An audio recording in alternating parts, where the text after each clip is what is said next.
Hi, welcome to Scholastic Home Video Tutor.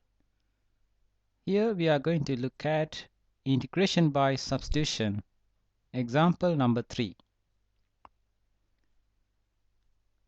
Evaluate the following indefinite integral using a suitable substitution. It's given I equal to integral of 1 over root of 9 minus x squared dx.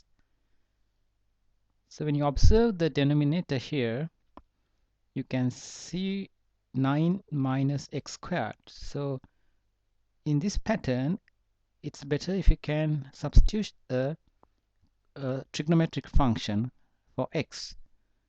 One option is to use x equal to 3 sine theta. That means if you put 3 sine theta here, basically you can find out that 3 times 3 is 9. So you can get 1 minus sine squared theta inside here, which can be taken out.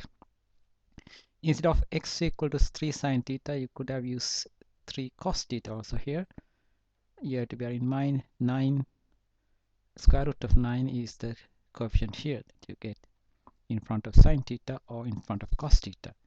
So let's proceed now. So once you substitute this one in the denominator here, 9 minus x squared. So what will happen to this one? 9 minus x squared square root will become 9 minus 3 sine theta squared. That means 9 sine squared theta. So you take the 9 out. So you get 3 square root of 1 minus sine squared theta.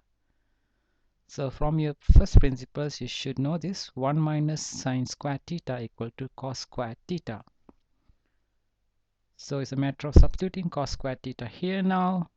So once you substitute it there, 3 cos squared theta square root will become 3 cos theta. Now what we need to find out is what is the value of dx in terms of theta. So we already got the value of 9 minus x squared in terms of theta. So we need to convert this integral into a integral with a variable theta. So to do that, we need to find out dx. So what we need is x equal to 3 sine theta. So we have x equal to 3 sine theta. You differentiate x with respect the left hand side with respect to x and right hand side with respect to theta. So when you differentiate, what you get is x will become dx 3 sine theta. Sine theta when you differentiate will become cos theta d theta. So differentiation of sine theta is cos theta, or if you had a cos theta earlier, instead of 3 sine theta, if you had 3 cos theta, you should get 3 cos theta differentiate will become dx equal to negative 3 sine theta d theta. So you have to remember that when you differentiate cos theta, it will become a negative sign in front there. But in this case, we have 3 sine theta, so we get 3 cos theta d theta. Now, what we need to do is we need to substitute the variables that we got. Instead of x, we now have theta, so we need to substitute them here.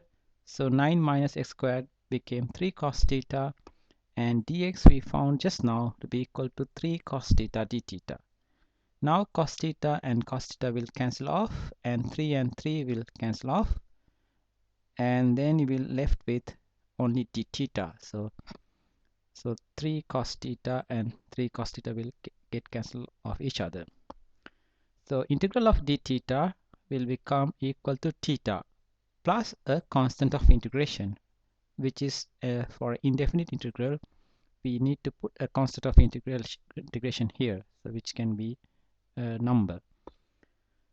So now that is the solution in terms of theta. I is equal to theta plus k, but in the original expression we didn't have theta, so we need to replace theta with the original variable x.